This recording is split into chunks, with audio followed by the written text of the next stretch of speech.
आवाज जा रही है? Yes sir. कह रहा हूँ कि लाइट यहाँ चली गई है, पता नहीं कितना देर बैकअप देगा। हो सकता है बीच में कट जाए। पिछले 5 मिनट से लाइट नहीं है। आ जाए तो बढ़िया है, नहीं तो फिर इसका बैकअप ज़्यादा है नहीं।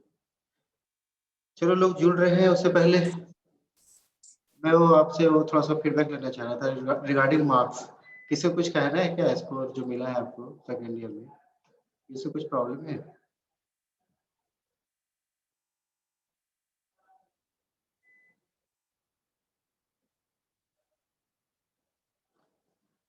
इससे कुछ जेन्युइन प्रॉब्लम है, कुछ कहना चाहते हो तो उसको हम लोग देख लेंगे दोबारा, अगर आपने कॉपी देखा है तो। अगर सब बढ़िया है तो ठीक ही है।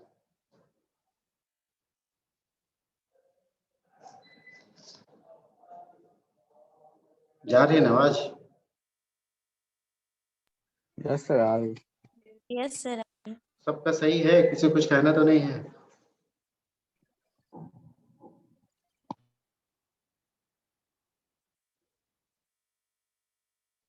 जो थोड़े कम स्कोरिंग वाले हैं, दिन बंधु, आप दिन बंधु जुड़े हैं क्या?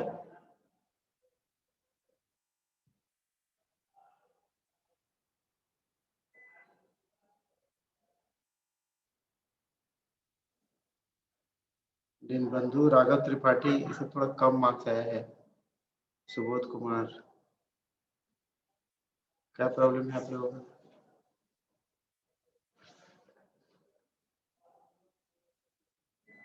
बहुत ही इजी क्वेश्चन बनाया था हमने। संतोष सुमन का भी नंबर कम है। तो मैक्सिमम मार्क गेन कीजिए ताकि एक्सटर्नल का परेशानी दूर हो जाए आपका। इंटरनल में इतने मार्क्स होते एक्सटर्नल प्रॉब्लम नहीं हो, लेकिन फिर भी कुछ लोगों के नंबर अच्छे नहीं है। चलो, अगर कुछ नहीं है आपका मैटर ऑफ डिस्कशन तो हम लोग शुरू करते हैं, क्लास में आते हैं।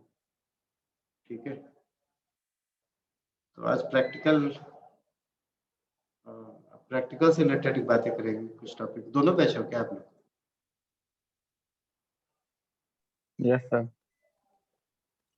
चलिए, तो कोई ले लेना इसका, वो जो अटेंडेंस वाला लेते हो ना, से स्क्रीनशॉट या क्या लेते हो, उसको मुझे भेज देना, इसी से बना लूंगा। 31 है आज या 32 है? तो मैं स्क्रीन शेयर करता हूँ। लाइट का भरोसा नहीं है, फटाफट बातें करते हैं। कुछ अभी तक आया नहीं light. Slide is visible?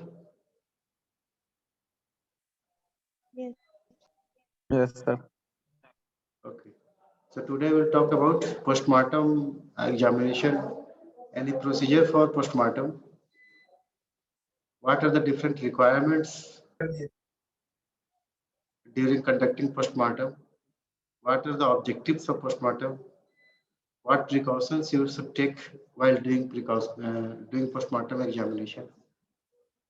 So some of these topics we will try to discuss today. If you remember, in a separate unit, other than this, probably this is the unit 3rd, where there is a topic related to practical purpose. Say, for example, hematology, urine analysis, histopathology, and postmortem examination. So I have to deal basically with the PM procedure and different aspects of the postmortem. So I have started today the next unit. Okay. So in postmortem examination, what is this? What is this postmortem? Better be called as necropsy in veterinary medicine. In human medicine, it is called as autopsy.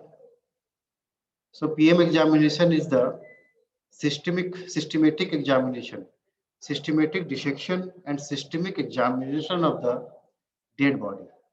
Mortem means dead, post means after. So after death, the body is scientifically and systematically dissected for examining the different visceral organs, the different external parts to ascertain the cause of death.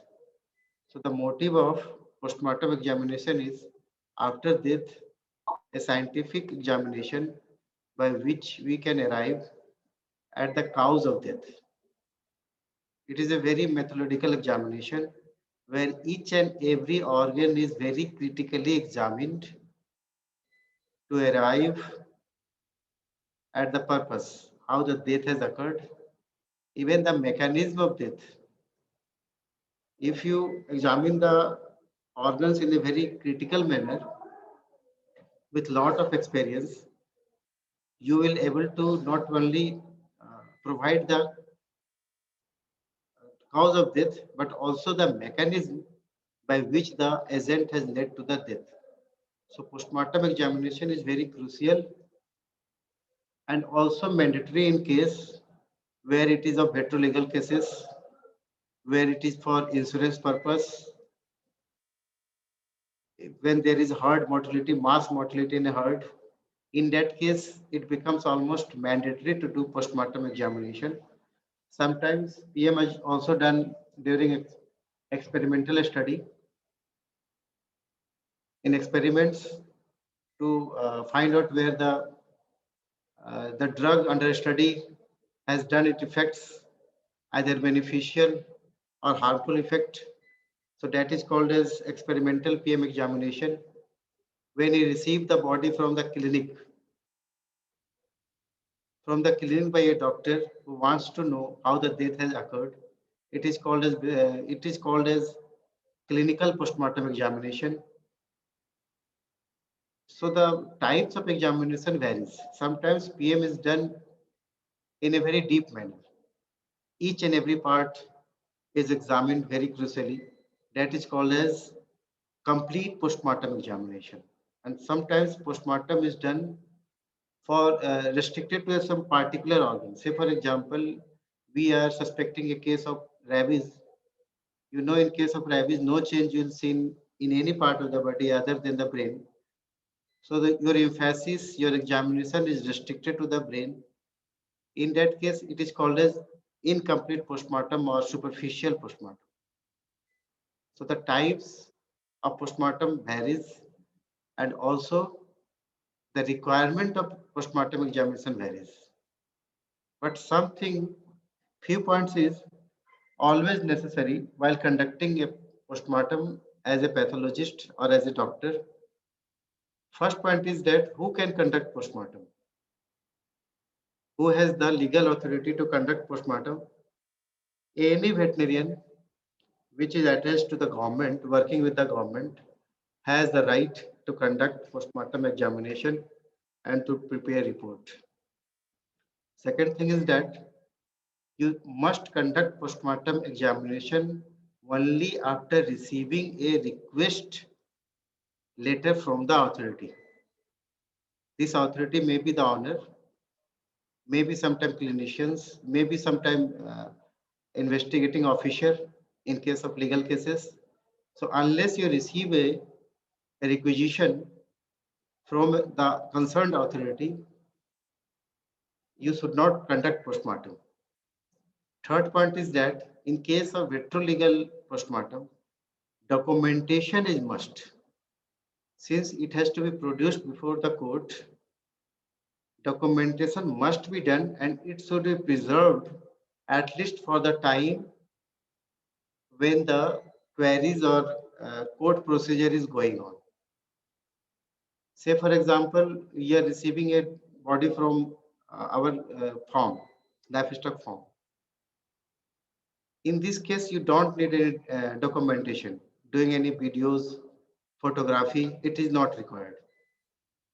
But in case of the legal cases, since you have to produce it before the judge, before the IO, so you must do the photography, both still photography and videography. It is a mandatory requirement. Another thing is that the postmortem should be conducted as early as possible and in the daylight if possible. Delay in conducting a postmortem should be avoided. And postmortem should be initiated in front of you. Do not make a habit that, yes, you go open the carcass, I am coming, I will see the organs. This is not a good practice. The carcass should be open in front of a doctor because sometimes there is some smell coming from the body, dead body after dissecting the abdomen. This smell will give you the clue, particularly in case of some toxicity, death of some due to some toxic agent. So if you arrive at the carcass after dissecting, this smell may be fade out, washed out, and you may not arrive at a correct conclusion. So PM should be done in front of you. While conducting PM, you must receive the complete history about the animal regarding its identification, its breed, age, sex, probable cause of death, any treatment given, duration of uh, sickness, any sort of history, every aspect of the uh, body should be taken from the owner, from the IU, and it should be noted. History is must while correlating the cause of death. History also give you clue to which organ you should give more emphasis while doing postmortem. Okay, so postmortem examination should be conducted only after receiving a formal request from the authority. A detailed anamnesis. Anamnesis means history of the animal, date and time of the death. You will require the date and time of the death from the owner, but it can be misleading. Many times, either they even don't know, the owner even don't know when the animal has died. So, for example, the owner has visited the herd, his farm, lastly at 10 p.m. in the night. And in the morning, when he came again to the farm, he saw his animal is dead. So he is not able to give you correct time. It may be 11 o'clock, it may be in the early morning, 2 or 3 a.m. So the date and time given by the owner should be noted, but you should not rely blindly on its given date and time. You should formulate your own date and time of death by seeing different changes that I've talked to talk to later. How can you arrive the time of death of the animal? So you note the time of death as reported by the owner, but rely on your own findings. And it is highly variable. Say for example, I say rigor mortis gives you a tentative idea of time of death. And I tell you that most of the time I have told you that rigor mortis, the pattern of rigor mortis is 3 hour, it takes about 3 hours for the anterior part, next 3 hours for the middle part, another 3 hours for the hind part, and it pass out in the similar manner from the posterior side, middle side, and then from the anterior side. So on an average, it seems like about 15 to 20 hours is taken uh, for setup of the rigor mortis and washing pass out of the rigor mortis. It takes about 20 hours for complete setup and pass out of the rigor mortis.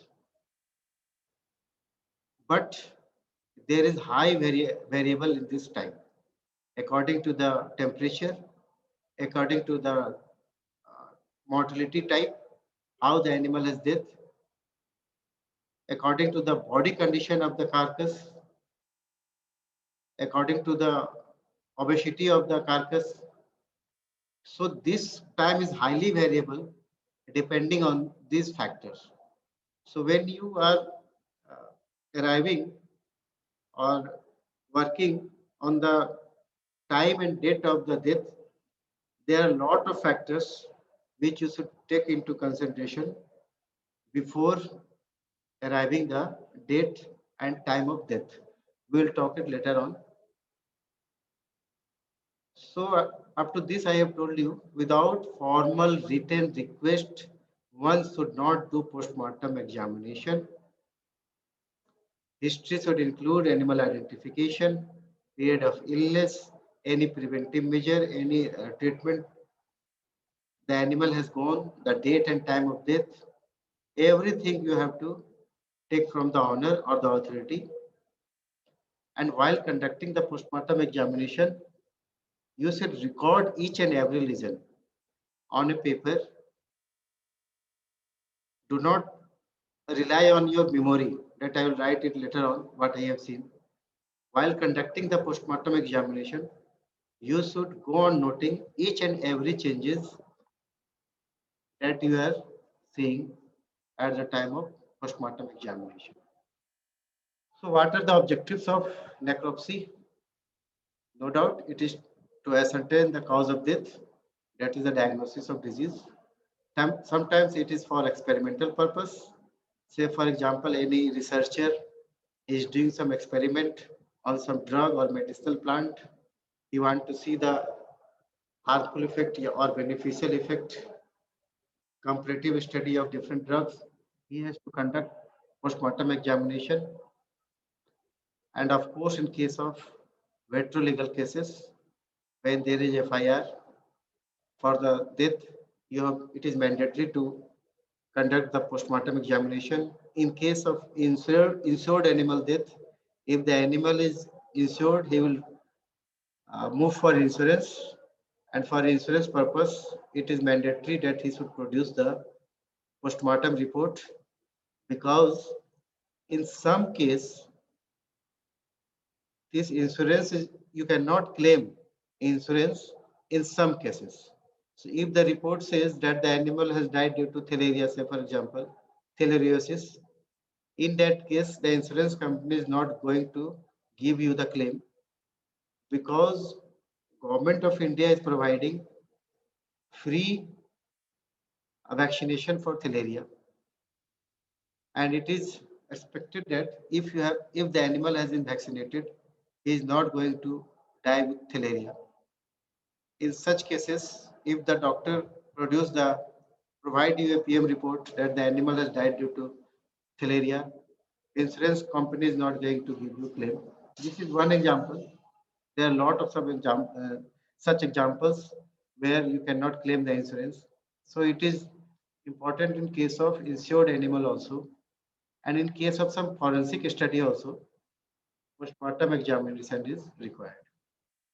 Next is, what do you require? What are your requirements when you are conducting postmortem examination? So very simple. You need protective measures in the form of gloves, apron, gumboots. You will need some measuring tapes, balance, knife, scissors, forceps, a scalpel, BP blade, probes, bone cutter, chisel, syringes, glass slides, blotting paper, spirit lamp, a specimen container, test tube, swabs, cotton, petri dish. These are some examples. These are some appliances or equipments which is needed during the postmortem examination. Some precautions while conducting postmortem examination. First is, postmortem examination should be performed on a straw or dry leaves to prevent direct mixing of secretion with earth in field condition. In institutes or colleges, we have a well-built postmortem hall, but every time and everywhere, each veterinarian do not have such facility that a cemented floor with a well drainage postmortem hall is provided. So if you are going to conduct postmortem in an open soil, it may lead to the mixing of the exudates, transudates with the earth, with the soil. So in this condition, if you want to observe the smell, the color, the consistency of that secretion, it will become difficult. So better you put the carcass over leaves or straw and conduct postmortem examination. Also from the hygiene point of view, the blood or discharges should not come directly to the ground. Say, for example, in case of even tetanus or anthrax, these spores, when spilled in the ground, may serve as a source of infection to other animals or humans. But if this blood has spilled over the leaves or straw, it can be easily disposed. So try not to conduct postmortem on a open earth. And if not possible, if you don't have this facility, then you should disinfect the whole area with soda, lime water, or some strong acid. The natural orifices like mouth, anus, vagina should be blocked by cotton, and it should be spreaded with some strong disinfectant to prevent the spreading of the disease. Particularly in animals, this anthrax is very important as the spores of anthrax is highly resistant. They may survive up to 20 years. In such cases, like anthrax, it is better not to conduct postmortem examination. And if by chance, unknowingly, you have opened the carcass, be sure for proper disposal and disinfecting the whole premises where the PM is being conducted. So in case of anthrax, PM should not be conducted and the suspicion should be ruled out through blood smear examination. From the carcass, you cut a small part of the ear to expose the blood vessels. Take blood from this blood vessel, make a smear, fix it with alcohol, and then stain for diagnosis of this anthrax spore. And the ear part which has been cut to expose the blood vessel should be blocked with hot spatula, hot treatment, thermo treatment, so that इसको cautery बोलते हैं, that is called as cauterization, so that further oozing of the blood should be stopped from getting down in the soil.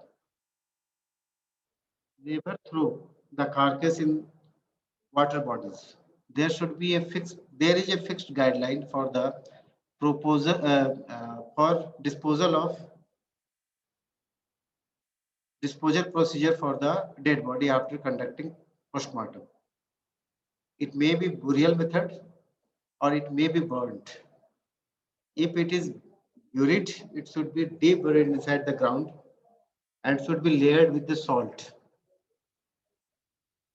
Or better, it should be burnt or incinerated, which is most time not possible. Disposal of the carcass should be done as early as possible. No possibility of contamination to any water source should be taken care of. The attendant, the doctor conducting the postmortem should be well dressed for preventing infection in the form of boot, gloves, goggles, should wash hands and open area of body.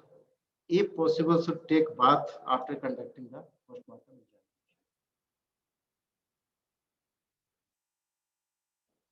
How can you determine the time of death?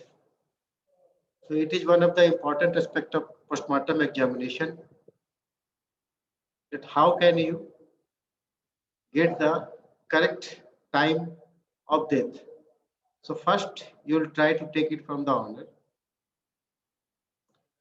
Say for example, a wild animal has died in a zoo, in a forest, and you are asking from the forest officer or the ranger to provide him the date and time of the death. So it will not be possible even for the forest authority to give you the correct date and time of the death. Most of the time, a skeletal form of the body is received in case of wild animals because they are very late discovered by the forest authority. So in such cases, the owner, the authority will not even be able to provide you any date and time. And sometimes it is misleading. So it is the role of a pathologist to determine the exact time of death by its own expertise. How you can determine the time of death?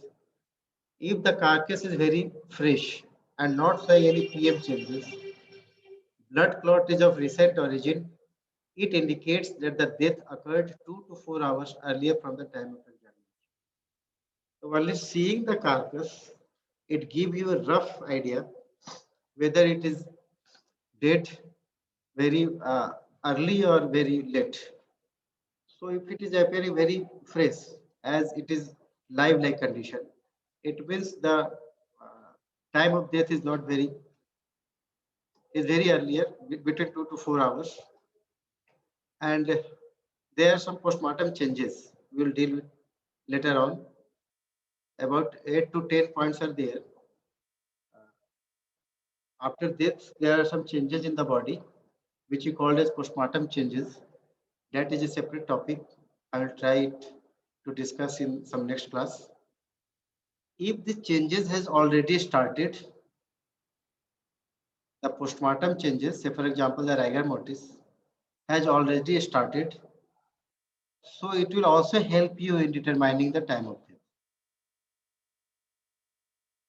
One is the rigor mortis, second is the algar mortis, third may be the this mucous membrane of the alimentary canal, de-formation of the mucous membrane of the alimentary canal, plus the presence of some particular type of flies.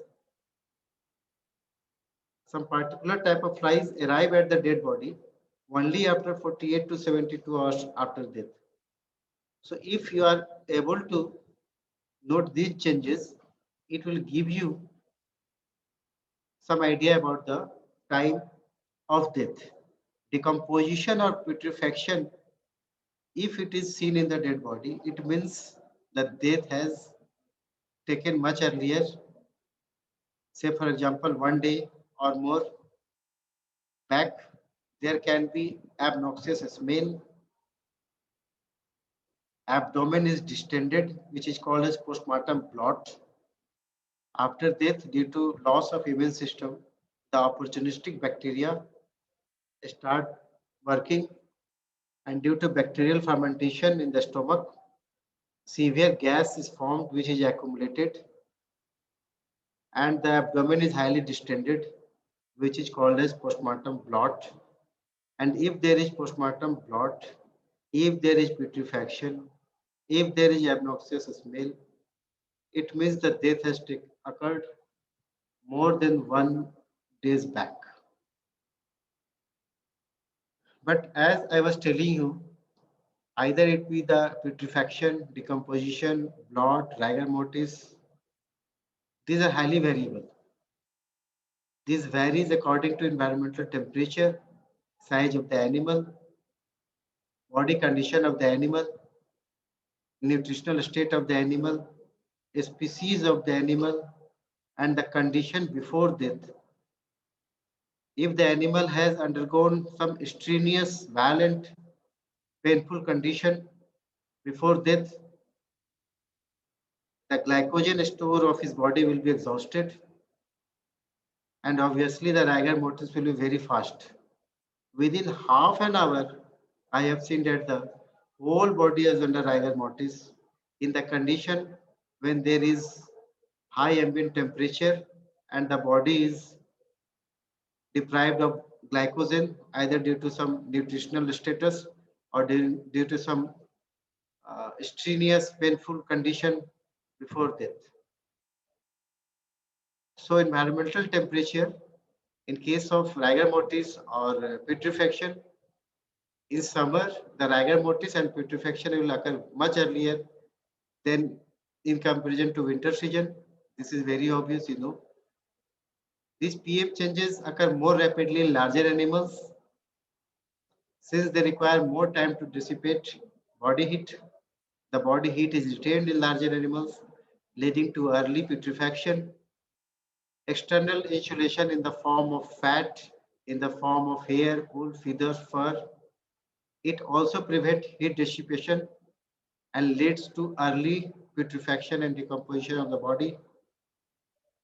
The fatter the animal, the slower will be the loss of heat due to layer of fat, and therefore the decomposition will be fast. Rigor mortis will be fast in fat animals. Pig flesh is soft, moist, and contain fats.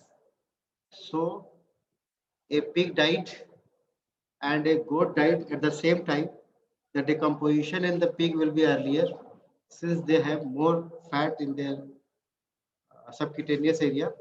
It will prevent dissipation of heat, lead to early decomposition.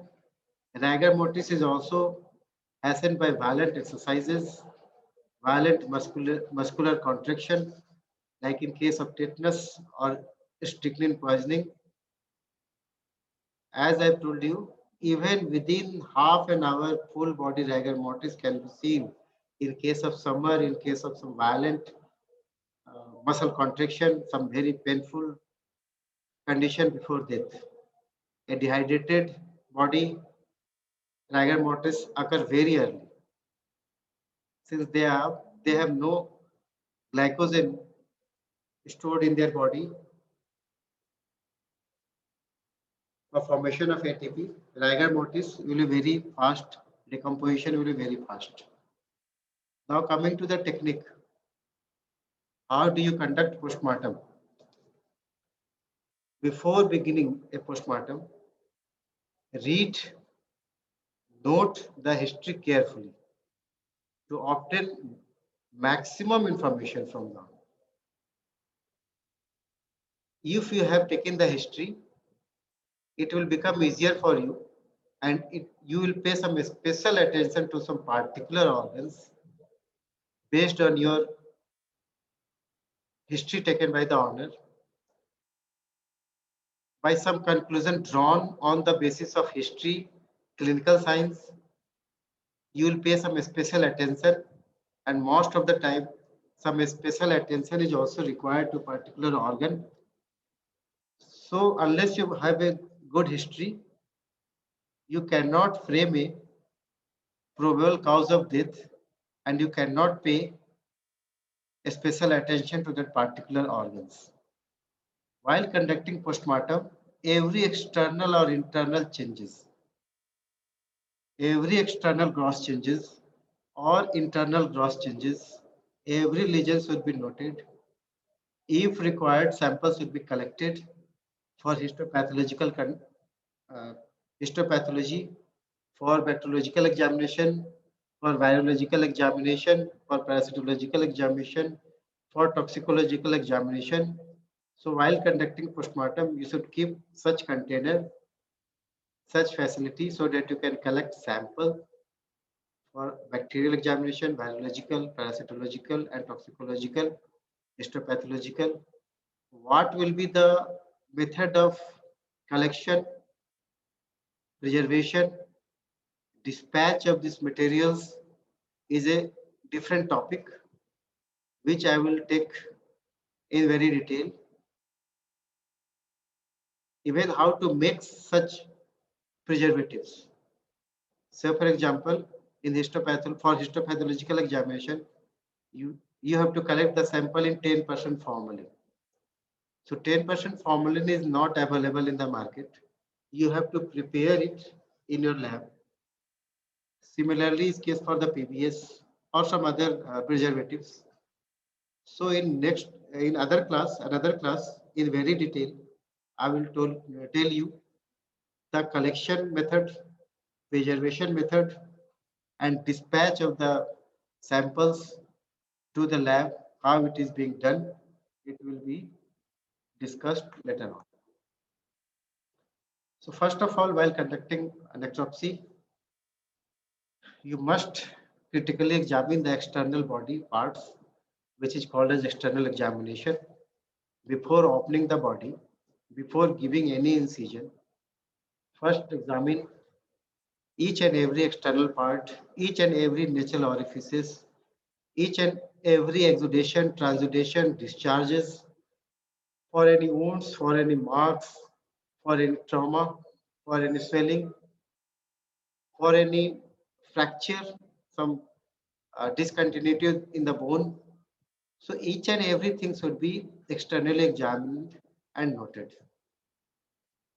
Complete skin, ear, eyes, anus, vulva, mouth, external layers, for presence of any blood, for presence of any discharges should be noted. Any skin infection, any mange mite-like infection, any ringworm, the position of the lying down of the body, either on the left side or the right side, any ulcerations, any erosions in the mucous membrane, any cuts, any trauma, everything has to be noted. After external examination, you have to remove the skin, de-skin the carcass, and examine the subcutaneous tissue and muscles. You have to note for any congestion, any bleeding, any swelling, any nodule, the color change, the deposits of the fat, any necrotic change, any calcification in the subcutaneous tissue and muscles should be noted. And thereafter, the body should be opened. And first of all, the organs should be examined in situ, in their position, in their location. Before removing it outside, you have to examine each and every organ in situ, in their correct location. Only after that, you have to systematically cut and remove the organs for very critical examination.